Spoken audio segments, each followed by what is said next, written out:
সুন্দরভাবে একবার বুঝে নাও, মেমোরাইজেশন করার কোনো প্রয়োজন নাই। তাহলে যেটা হবে মাই ডিয়ার স্টুডেন্টস, এইটা হবে যে তুমি তোমার প্রেজেন্টেশন স্কিলসটাকে ইমপ্রুভ করছো। কোনটাকে ইমপ্রুভ করছো? Presentation skills.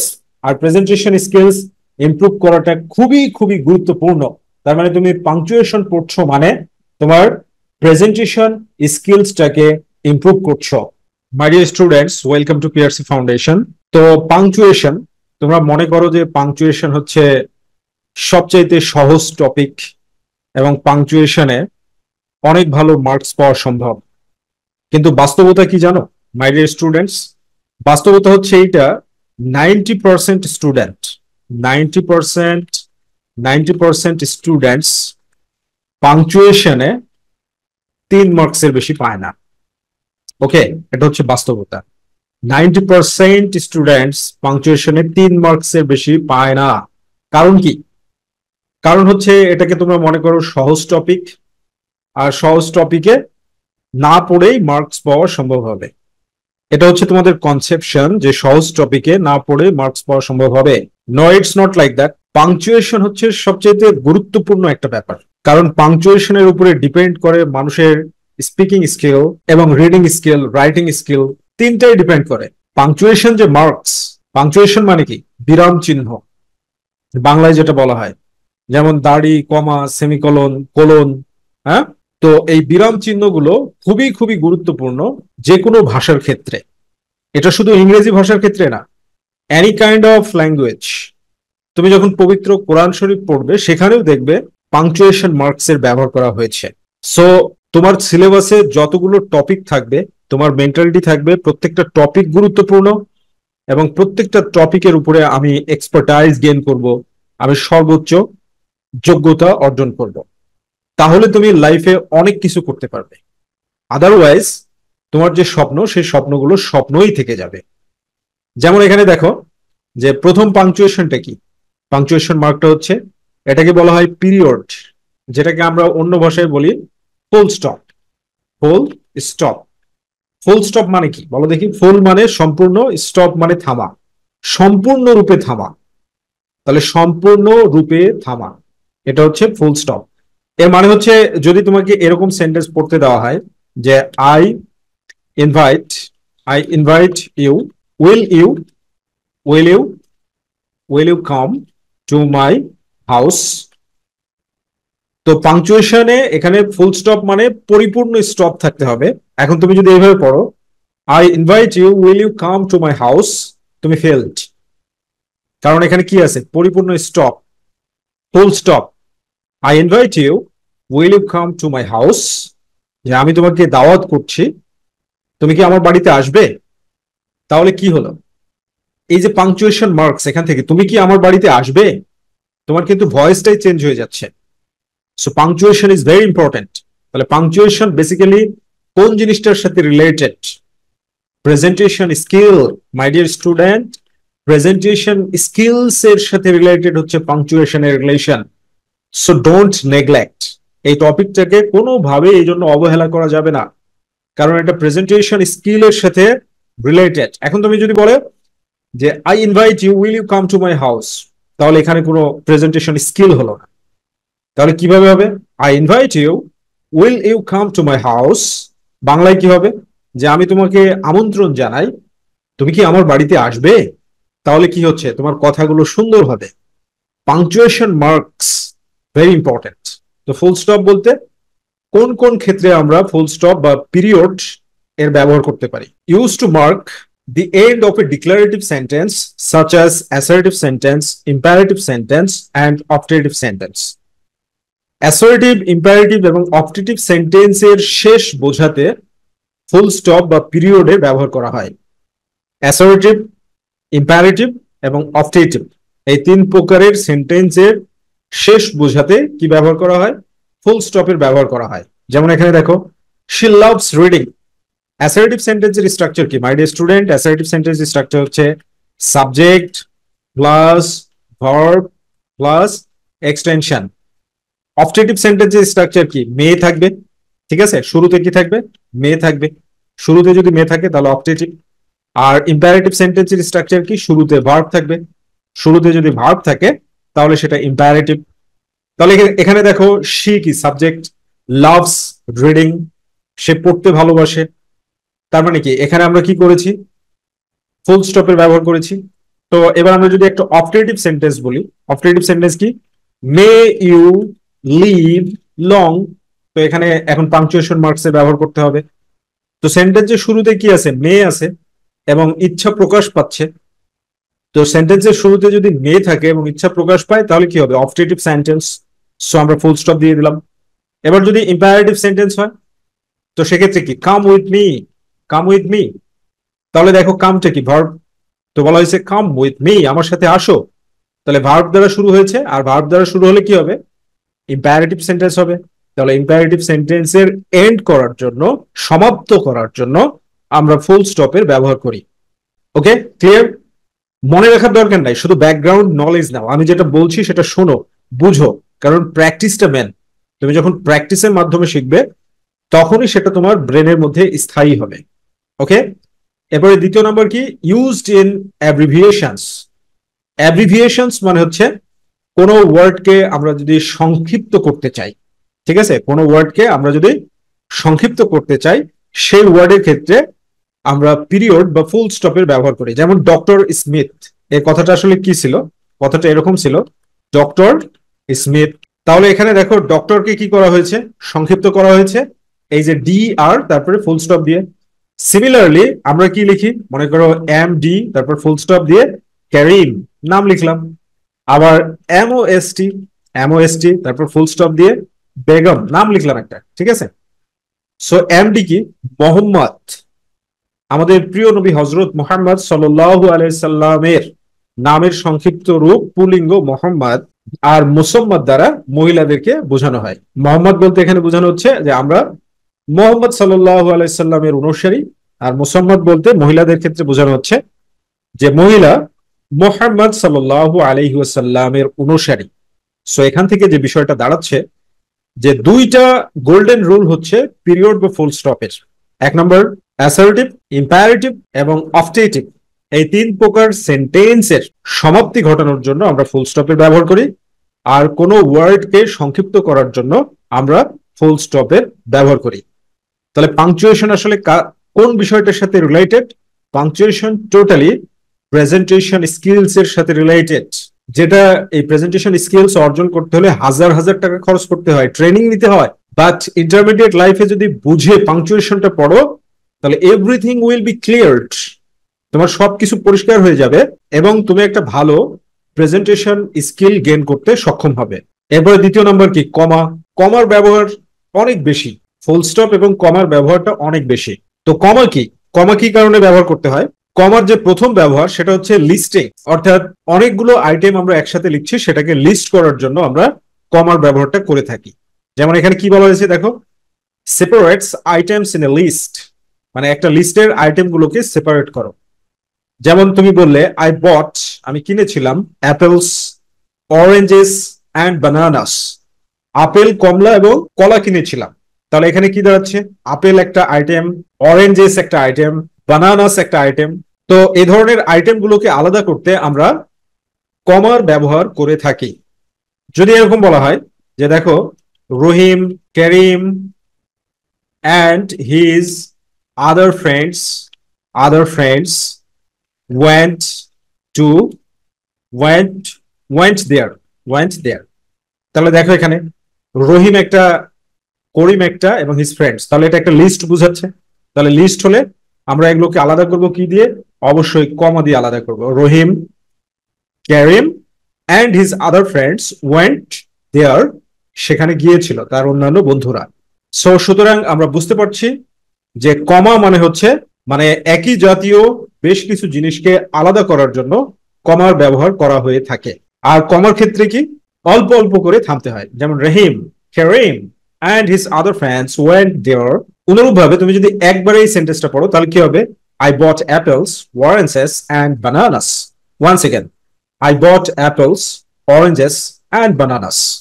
তাহলে কি হচ্ছে, তোমার প্রেজেন্টেশন স্কিলসটা বৃদ্ধি পাচ্ছে। অল্প থামা, কমা মানে অল্প থামা, ঠিক আছে, অল্প করে থামতে হবে। I bought apples, oranges and bananas, তুমি যদি এইভাবে বলো, there is no presentation within yourself, তোমার মধ্যে কোনো প্রেজেন্টেশন স্কিল নাই। বাট তুমি যখন বলবে apples I bought apples, oranges and bananas, তখন এখান থেকে কি বোঝা যাচ্ছে? তোমার মধ্যে প্রেজেন্টেশন স্কিলস রয়েছে। আবার তুমি যদি পরের সেন্টেন্সটা এরকম বলো, Rahim, Karim and his friends went there, presentation skill নাই। বাট তুমি যদি এরকম ভাবে বলো, Rahim, Karim and his other friends went there, তো এর মানে হচ্ছে তোমার প্রেজেন্টেশন স্কিলস রয়েছে। So my dear students, punctuation totally related to presentation skill. কোথায় তোমাকে থামতে হবে এবং কোথায় তুমি অনেক দ্রুত কথা বলবে, কোনো থামাথামি চলবে না, সেই বিষয়টার উপরে ফোকাস করে। সো কমার ব্যবহারে আমরা প্রথমে যেটা পেলাম সেটা হচ্ছে লিস্টিং করার ক্ষেত্রে কয়েকটা জিনিসকে আলাদা আলাদা ভাবে দেখানোর জন্য কমার ব্যবহার করা হয়ে থাকে। এবার দ্বিতীয় নম্বর দেখো, ইন্ডিপেন্ডেন্ট ক্লসেস। তো ইন্ডিপেন্ডেন্ট ক্লজ বলতে তুমি কি বুঝো? দেখো কত কি আছে এর মধ্যে। ইন্ডিপেন্ডেন্ট ক্লজ মানে হচ্ছে স্বাধীন ক্লজ, মেইন ক্লজ, দুইটা স্বাধীন ক্লজকে কানেক্ট করার জন্য তো বলা হচ্ছে কানেক্ট, সংযুক্ত করো, টু ইন্ডিপেন্ডেন্ট ক্লজেস, দুইটা স্বাধীন ক্লজকে, উইথ এ কনজাংশন। তার মানে যখন দুইটা স্বাধীন ক্লজকে তুমি কানেক্ট করবে একটা কনজাংশন দ্বারা, তখন অবশ্যই অবশ্যই তোমাকে কমার ব্যবহার করতে হবে। যেমন আই ওয়ান্টেড টু গো, আমি যেতে চেয়েছিলাম, ফর এ ওয়াক, হাঁটার জন্য, বাট কিন্তু ইট স্টার্টেড রেইনিং, বৃষ্টি হতে শুরু করলো। ওকে, এরপরে দেখো ইন্ট্রোডাক্টরি এলিমেন্টস, মানে শুরুতে ইন্ট্রোডাক্টরি এলিমেন্টস মানে হচ্ছে যে প্রারম্ভিক উপাদান সমূহ। ইন্ট্রোডাক্টরি এলিমেন্টস এর মিনিং হলো কি? প্রারম্ভিক উপাদান সমূহ। যেমন after introductory words, phrases or clauses, যে introductory words, phrases or clauses এর পরে কি ব্যবহার করা হয়? ব্যবহার করতে হয় হচ্ছে কমার ব্যবহার করতে হয়। যেমন এখানে দেখো হাউএভার, হাউএভার যাই হোক, তো যাই হোক বলার পরে কি তুমি একটু থামবে না? তুমি বললে however she decided to stay home, তাহলে তো হবে না, তাহলে তোমাকে তো একটু থামতে হবে, তোমার প্রেজেন্টেশনটা বুঝতে হবে তো, তাই না? তুমি যার কথা বলছো সেটা তো বুঝতে হবে। তো however she decided to stay home, তখন কি হলো? যাই হোক সে বাড়িতে থাকার সিদ্ধান্ত নিয়েছিল। তাহলে ব্যাপারটা কত চমৎকার হয়ে গেল। আর তুমি যদি বলো যাই হোক সে বাড়িতে থাকার সিদ্ধান্ত নিয়েছিল, তাহলে তো হলো না। তাহলে আমরা কথা বলার সময় কি বলি দেখো, আসলে আমি কাজটি করতে চেয়েছিলাম, যাই হোক আমি করতে পারিনি। তা এরকম কেন বলি? আমরা কেন এইভাবে বলি না আমি কাজটি করতে চেয়েছিলাম, যাই হোক আমি করতে পারিনি? তো পাংচুয়েশন মার্কস এর ব্যবহারটা বেসিক্যালি আমরা যে কথা বলি সেই কথাগুলোকে আরো চমকপ্রদ করে তোলে। সো এইটা অনেক বেশি প্র্যাকটিস করা দরকার, রাইট? তাহলে কি হবে? তোমার reading skills, speaking skills, writing skills, এটা আলটিমেটলি ইমপ্রুভ হয়ে যাবে। So never neglect punctuation. সিলেবাসে যত টপিক দেওয়া আছে সবগুলোর উপরে মাস্টারি গেইন করো। এক্সট্রা ভাবে অ্যাডমিশনের জন্য গ্রামার খুব একটা পড়তে হবে না, শুধু ভকেবুলারি ছাড়া। ঠিক আছে, ভকেবুলারি ছাড়া এক্সট্রা ভাবে গ্রামার তেমন কিছু পড়তে হবে না, রাইট? তাহলে প্রথম নিয়ম পেলাম লিস্টিং এর ক্ষেত্রে। দ্বিতীয় নিয়মটা কি পেলাম? দুইটা ইন্ডিপেন্ডেন্ট ক্লজকে আলাদা করে লেখার জন্য। 3 নম্বর হচ্ছে ইন্ট্রোডাক্টরি ওয়ার্ডস, ফ্রেজ আর ক্লজেস, এগুলোকে আলাদা করার জন্য কমার ব্যবহার করতে হয়। এখন প্রশ্ন করতে পারো, এগুলো কি আমাদেরকে মুখস্থ করতে হবে? প্র্যাকটিস করলে আলটিমেটলি মুখস্থ হয়ে যাবে, এক্সট্রা ভাবে মুখস্থ করার কোনো প্রয়োজন নেই। এরপরে দেখো কি বলছে, নন এসেনশিয়াল ইনফরমেশন। এই নন এসেনশিয়াল ইনফরমেশনকে আরেকটা ভাষায়, আমি আমার ভাষায় অর এক্সট্রা ইনফরমেশন বলি। এক্সট্রা ইনফরমেশন, যে এক্সট্রা ইনফরমেশন গুলোকে আলাদা করার জন্য কমার ব্যবহারটা করতে হয়। এক্সট্রা ইনফরমেশনকে আলাদা করার জন্য কমার ব্যবহার করতে হয়, অথবা অপ্রয়োজনীয় তথ্য যেগুলো সেগুলোকে আলাদা করার জন্য। দেখো, my brother who lives in new York is visiting. My brother, আমার ভাই, হু লিভস ইন নিউ ইয়র্ক, যে নিউ ইয়র্কে বসবাস করে। নিউ ইয়র্ক হচ্ছে ইউনাইটেড স্টেটস অফ আমেরিকা, মার্কিন যুক্তরাষ্ট্রের একটা বিখ্যাত শহর। ইজ ভিজিটিং মানে দেখা করতে এসেছে। তাহলে এখানে দেখো মাই ব্রাদার, এটা কি extra information, who lives in new York. তাহলে এই এক্সট্রা ইনফরমেশনটাকে আলাদা করার জন্য কি করতে হবে? কমার ব্যবহার করতে হবে। ঠিক আছে, কমার ব্যবহার করতে হবে। যেমন আমি আরো একটা উদাহরণ দিই, দেখো দ্য পোয়েম, দ্য পোয়েম, তারপরে এখানে কি দিলাম যে an elegy tells us about the simple life of the villagers, of the villagers. তাহলে এখানে এই যে অ্যান এলিজি, এটা কি একটা এক্সট্রা ইনফরমেশন? অ্যান এলিজিটা কি একটা এক্সট্রা ইনফরমেশন? দ্য পোয়েম, কবিতাটি, টেলস আস, আমাদেরকে বলে, অ্যাবাউট দ্য সিম্পল লাইফ, সাধারণ জীবন সম্পর্কে, অফ দ্য ভিলেজার্স, গ্রামবাসীদের। তাহলে এটা কি একটা এক্সট্রা ইনফরমেশন? তো একটা এক্সট্রা ইনফরমেশনকে যদি আলাদা করতে চাও তাহলে দুই পাশে কমা দিলে the poem and elegy, elegy মানে হচ্ছে শোকগাথা কবিতা, যে এই শোকগাথা কবিতাটি। ওকে, সো এক্সট্রা ইনফরমেশনকে আলাদা করার জন্য আমরা কমার ব্যবহার করি। এগুলো মুখস্থ করার কোনো প্রয়োজন নাই, শুধু ব্যাকগ্রাউন্ড নলেজটা নিতে হবে, তারপরে প্র্যাকটিস করতে হবে। আমার সঙ্গে তোমরা প্র্যাকটিস করবে, সেই প্র্যাকটিস গুলোর আলোকে সবকিছু মুখস্থ হয়ে যাবে। ওকে, নাও নাম্বার 3, সেমিকোলন। সেমিকোলনের ক্ষেত্রে কি ইন্ডিপেন্ডেন্ট ক্লজেস, এটা খুবই খুবই গুরুত্বপূর্ণ একটা নিয়ম। এটা খুবই গুরুত্বপূর্ণ যে connects closely related independent clauses, যে একেবারে সমজাতীয় দুইটা ইন্ডিপেন্ডেন্ট ক্লজকে কানেক্ট করার জন্য সেমিকলনের ব্যবহার করতে হয়। সমজাতীয় দুইটা, যেমন she loves reading, he loves writing. She দেখো একটা ফেমিনাইন জেন্ডার, স্ত্রীলিঙ্গ, এবং হি হচ্ছে কি একটা ম্যাসকুলিন জেন্ডার, পুলিঙ্গ। তাহলে শি লাভস রিডিং, সে পড়তে ভালোবাসে, হি লাভস রাইটিং, আর সে লিখতে ভালোবাসে। তাহলে পড়া এবং লেখা সমজাতীয় ক্লজ, আর এই সমজাতীয় ক্লজ দুইটাকে আমরা কানেক্ট করলাম কি দিয়ে? সেমিকলন দিয়ে।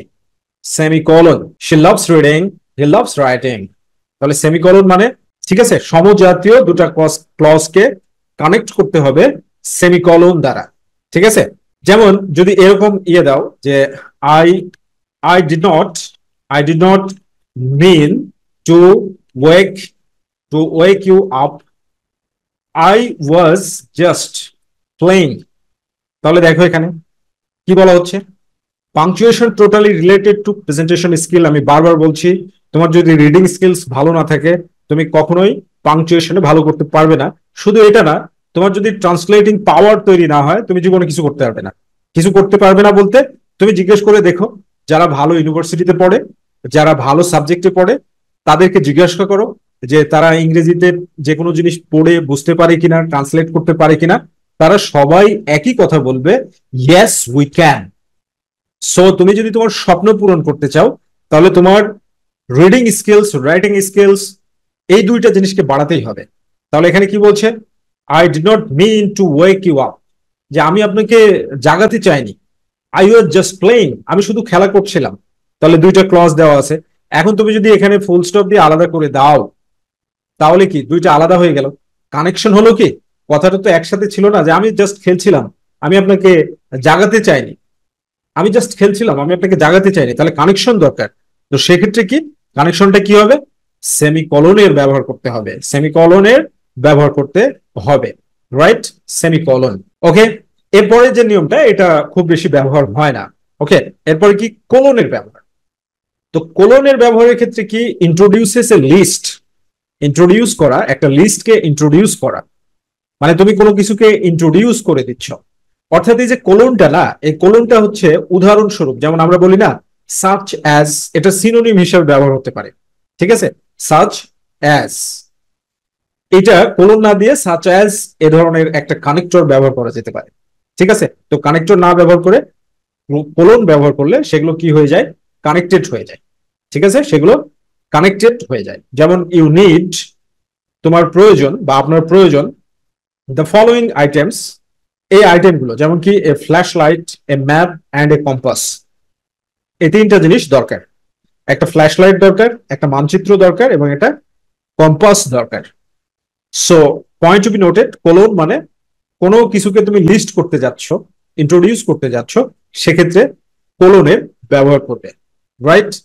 এরপরে চলে আসো যেটা, সেটা হচ্ছে explanation or summarises. Precedes an explanation or summary, মানে কোনো এক্সপ্লেনেশন বা সামারিকে দেখো দেখো he had one major flaw, he was very impatient. মানে কোনো কিছুকে তুমি সংক্ষেপে বলতে গেলে কোলন ব্যবহার করে এভাবে দুইটা সেন্টেন্সকে আলাদা মানে একসাথে জুড়ে দিতে পারো। যে হি had one major flaw, he had তার ছিল, ওয়ান মেজর ফ্লো একটা প্রধান দোষ, ফ্লো মানে দোষ, ত্রুটি, আর সেটা কি ছিল? হি ওয়াজ ভেরি ইম্প্যাশেন্ট, সে ছিল খুব ধৈর্যহীন। ইম্প্যাশেন্ট মানে হচ্ছে ধৈর্যহীন। ওকে, তো এরপরে কি দেখো কোয়েশ্চেন মার্ক।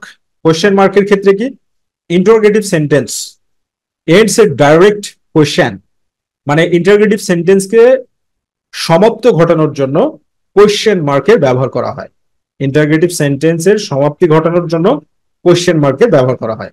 ইন্টারোগেটিভ সেন্টেন্সের স্ট্রাকচার হচ্ছে auxiliary verb AV, AV plus subject plus extension. এটা হচ্ছে ইন্টারোগেটিভ সেন্টেন্সের স্ট্রাকচার। অথবা এরকম হতে পারে যে auxiliary verb plus subject plus main verb plus extension. এটা হচ্ছে ইন্টারোগেটিভ সেন্টেন্সের স্ট্রাকচার। সো দেখো হাউ আর ইউ, তো এখানে দেখো অক্সিলারি ভার্ব এবং সাবজেক্ট এক্সটেনশন থাকতেও পারে নাও পারে, তাহলে ইন্টারোগেটিভ সেন্টেন্স। তো ইন্টারোগেটিভ সেন্টেন্স এটা কি ডব্লিউএইচ কোয়েশ্চেন যুক্ত ইন্টারোগেটিভ সেন্টেন্স, রাইট? তো এই জন্য how are you auxiliary verb তারপরে সাবজেক্ট আর ডব্লিউএইচ আছে। তো এই ধরনের স্ট্রাকচার ইন্টারোগেটিভ সেন্টেন্সকে সমাপ্ত করতে হলে, ইন্টারোগেটিভ সেন্টেন্সকে এন্ড করতে হলে, সমাপ্ত করতে হলে কোয়েশ্চেন মার্কের ব্যবহার করতে হয়। এটার নাম হচ্ছে কোয়েশ্চেন মার্ক। ওকে, হোয়াট চিহ্ন। এবার কি এক্সক্লেমেশন মার্ক, খুবই খুবই গুরুত্বপূর্ণ বিষয় এক্সক্লেমেশন মার্কটা। তো বলছে ends a sentence with strong emotion or emphasis, মানে কোনো বাক্যকে চরম আবেগ দ্বারা যখন শেষ হবে, কোনো বাক্য যখন চরম আবেগের মাধ্যমে শেষ হবে, তখন সেই সেন্টেন্সটা মূলত কি হয়, জোর দিয়ে বা চরম আবেগের মাধ্যমে শেষ হলে সেটা হচ্ছে এক্সক্লেমেটরি সেন্টেন্স। আর এক্সক্লেমেটরি সেন্টেন্সের ক্ষেত্রে কি এইটা ব্যবহার করতে হয়, যেমন এই চিহ্নটা এক্সক্লেমেশন মার্ক। যেমন দেখো এখানে কি বলা হচ্ছে, ওয়াচ আউট। তো ওয়াচ আউট এটা কিন্তু চরম আবেগের সাথে শেষ হচ্ছে, এবং এখানে আবেগটা কি, আবেগটা হচ্ছে খেয়াল রাখবেন। ওয়াচ আউট, ওয়াচ আউট এর মানে হচ্ছে খেয়াল রাখবেন, লক্ষ্য রাখবেন, মানে বি কেয়ারফুল, সচেতন থাকবে। ঠিক আছে, আবার যেমন এরকম বলে হোয়াট রাবিশ, হোয়াট রাবিশ। তাহলে দেখো হোয়াট রাবিশ কি, এখানে চরম একটা আবেগ প্রকাশ পাচ্ছে, সে আবেগটা কি নেগেটিভ আবেগ, মেজাজ খারাপ, হোয়াট রাবিশ। তাহলে এগুলো কি এক্সক্লেমেটরি সেন্টেন্স। তো এক্সক্লেমেটরি সেন্টেন্স যেমন তুমি যদি বলো hurray, hurrah, hurrah, we have won, the game. তাহলে হুররা দ্বারা কি চরম আবেগ প্রকাশ পাচ্ছে, এজন্য এখানে কি দিতে হবে, এক্সক্লেমেশন মার্ক দিতে হবে। তো হুররা দ্বারা কি চরম আবেগ প্রকাশ পাচ্ছে যে হায় হায় হায়, হুররে, আমরা জিতে গিয়েছি। তো যখন চরম আবেগ, ক্রোধ এগুলো যখন প্রকাশ পাবে, তখন সেখানে এক্সক্লেমেশনের ব্যবহার করতে হয়। যেমন হোয়াট রাবিশ, কি নিকৃষ্ট, নির্লজ্জ, নির্বোধ। তারপরে যাওয়ার সময় কেউ বলে যাচ্ছে ওয়াচ আউট, লক্ষ্য রাখবেন, খেয়াল রাখবেন। So the point is that my dear students, this is very important যে এক্সক্লেমেশনের মার্কটা কখন ব্যবহার করতে হবে। এক্সক্লেমেশনের মার্কটা তখন ব্যবহার করতে হবে যখন চরম আবেগের সাথে শেষ হবে। যেমন হুররা, আবেগের সাথে শেষ হওয়ার পরে তারপরে বলা হচ্ছে we have won the game, আমরা খেলাটা জিতে গিয়েছি। ঠিক আছে, চরম আবেগের সাথে। Point to be noted once again, চরম আবেগের সাথে, মেজাজ খারাপের সাথে বা বিনোদনের সাথে বা আনন্দের সাথে যদি কোনো সেন্টেন্স শেষ হয় বা কোনো ফ্রেজ শেষ হয় বা কোনো ওয়ার্ড শেষ হয়, কোনো এক্সপ্রেশন শেষ হয়, তাহলে সেখানে এক্সক্লেমেটরি মার্ক ব্যবহার করতে হবে, এক্সক্লেমেশনের মার্ক ব্যবহার করতে হবে, রাইট? ওকে, এরপর দেখো কোটেশন মার্কস। তো কোটেশন মার্কসটা কি? কোটেশন মার্কস হচ্ছে যে আমরা এই যে তোমরা ন্যারেশনে, আমরা যখন ন্যারেশন করি ডাইরেক্ট স্পিচটাকে ইনডাইরেক্ট, মানে ডাইরেক্ট স্পিচটা মানে কোনো বক্তার সরাসরি নিজস্ব কথাটাকে কোটেশন মার্ক দিয়ে আলাদা করা হয়। কোটেশন মার্ক দিয়ে কি হয়, আলাদা করা হয়, কোটেশন মার্ক দিয়ে আলাদা করা হয়। তাহলে এইখানে আমরা দেখো যদি এরকমটা বলি আমরা যে he said, he said to me I am waiting for you. দেখো এই ধরনের যদি সেন্টেন্স তোমাকে দেওয়া হয়, he said to me I am waiting for you, তাহলে তোমাকে বুঝতে হবে যে এইটা হচ্ছে কোটেশন মার্কস যদি না দেওয়া যায়, অর্থাৎ এটা ডাইরেক্ট স্পিচ এবং এটাতে কোটেশন মার্ক না দিলে কোনো মিনিং হবে না। হি সেড টু মি, সে আমাকে বলেছিল, I am waiting for you, আমি তোমার জন্য অপেক্ষা করছি, কোনো অর্থ আছে? অর্থ নাই। এটা কি ডাইরেক্ট স্পিচ, আর ডাইরেক্ট স্পিচকে সবসময় এরকম কোটেশন মার্ক দিয়ে আলাদা করতে হয়। ঠিক আছে, কোটেশন মার্কস দিয়ে আলাদা করতে হয় এবং একটা কমার ব্যবহার করতে হয় এখানে, রাইট? তো এই হচ্ছে ব্যাপার। এরপরে কি বলা হচ্ছে যে encloses titles of short works like articles, poem, songs, মানে কোনো সাহিত্যকর্মের তুমি যদি নাম লিখো, যেমন উদাহরণস্বরূপ শেক্সপিয়ারের একটা বিখ্যাত নাটকের নাম হচ্ছে ম্যাকবেথ, ড্রামার নাম। তো ম্যাকবেথ তুমি লিখলে তখন তোমাকে কি করতে হবে? কোটেশন মার্ক দিতে হবে। এই যে ম্যাকবেথ, এটা কোটেশন মার্ক দিয়ে তারপরে তুমি বলবে is a play by William William Shakespeare. তাহলে উইলিয়াম শেক্সপিয়ারের একটা বিখ্যাত নাটক হচ্ছে ম্যাকবেথ, হয়ে গেল, fine, Macbeth. So quotation marks হচ্ছে ডাইরেক্ট স্পিচকে কোটেশন মার্ক দিয়ে আবদ্ধ করতে হয় এবং কোন সাহিত্যকর্মের নামকে কোটেশন মার্কস এর মধ্যে রাখতে হয়। ঠিক আছে, ওকে। এরপরে নাম্বার 8, অ্যাপোস্ট্রফি। অ্যাপোস্ট্রফি হচ্ছে খুবই খুবই গুরুত্বপূর্ণ। দেখো এখানে ইন্ডিকেটস পজিশন, এটা প্রথম নম্বর বলছে ইন্ডিকেটস পজিশন। পজিশন মানে কি? ইন্ডিকেট মানে হচ্ছে নির্দেশ করা, তাহলে অর্জন বা দখলকে নির্দেশ করে। অর্থাৎ এখানে দেখো সারাস বুক, সারাস বুক মানে কি? সারার বই, তাহলে সারার বই এটা। আবার কি হয়, যেমন তুমি যদি বলো হচ্ছে যে রহিমস রহিমস কার্ড, রহিমের কার্ড। অনুরূপ ভাবে তুমি যদি বলো ক্যারিম ক্যারিম পেন, তাহলে দেখো এখানে তাহলে কি করতে হবে? পেনটা কার পজিশনে আছে? পেনটা কার পজিশনে আছে? বলা হলো ক্যারিমস পেন, তাহলে এটার সঠিক গঠন কি? এখানে অ্যাপোস্ট্রফি দিতে হবে, তখন পজিশন হলো। আর মাই ডিয়ার স্টুডেন্টস, এই যে নাউনের সাথে যখন অ্যাপোস্ট্রফি এস থাকে তখন সেটাকে গ্রামাটিক্যালি বলা হয় হচ্ছে পজিটিভ কেস। কি বলা হয়? Positive case. পজিটিভ মানে হচ্ছে দখল, আর কেস মানে হচ্ছে ক্ষেত্র, দখল ক্ষেত্র, মানে এক্ষেত্রে হচ্ছে দখলের কারক। ঠিক আছে, দখল ক্ষেত্র বা দখলের কারক। তার মানে এখান থেকে আমরা বুঝতে পারছি যে পজিটিভ কেস ব্যবহারের ক্ষেত্রে অ্যাপোস্ট্রফি ব্যবহার করতে হয়। পজিটিভ কেসের আরো একটা গঠন আছে, সেটা হচ্ছে noun plus of plus noun. তো এক্ষেত্রে কি হবে? যেটা পজেসে থাকবে ওটা সামনে আসবে। যেমন উদাহরণস্বরূপ আমরা যদি এরকমটাকে ঘুরে দিই, পেন অফ ক্যারিং, তখন কি হলো? পজিশনে কোনটা ছিল? পেন, তাহলে এটা ঘুরে সামনে চলে আসলো আর পজিটিভ কেস অফ দ্বারা গঠিত হলো। ঠিক আছে, ভেরি গুড। এরপর দেখো কন্ট্রাকশনস, এটা খুবই গুরুত্বপূর্ণ। মিনিমাম মিনিমাম 2-3টা পাংচুয়েশন আসে। কন্ট্রাকশনস থেকে তুমি কয় মার্ক পাবে? 1.5 মার্কস পাবে। কন্ট্রাকশনস মানে হচ্ছে সংক্ষিপ্ত রূপ করা, সংক্ষিপ্ত রূপ করা, অক্সিলারি ভার্বের সংক্ষিপ্ত রূপ করা, অক্সিলারি ভার্ব গুলোকে আরো ছেড়ে দেওয়া। যেমন ইটস এ নাইস ডে, আসলে কথাটা ছিল it is it is it is a nice day, কিন্তু এই ইট ইজটাকে কি করা হলো? অ্যাপোস্ট্রফি এস যখন দেওয়া হলো তখন কি হলো? ইটস এ নাইস ডে, এটা হচ্ছে একটা চমৎকার দিন। আবার তোমাকে যদি এরকম বলা হয় আই ক্যানট গো দেয়ার, আমি সেখানে যেতে পারবো না, তাহলে এটাকে কন্ট্রাকশন করার নিয়ম কি? কন্ট্রাকশন করার নিয়ম হচ্ছে আই কান্ট গো দেয়ার, আমি সেখানে যেতে পারবো না। আবার তোমাকে যদি এরকম দেওয়া হয় আই তারপরে am working working for you, তাহলে দেখো এখানে তাহলে কি দাঁড়াচ্ছে?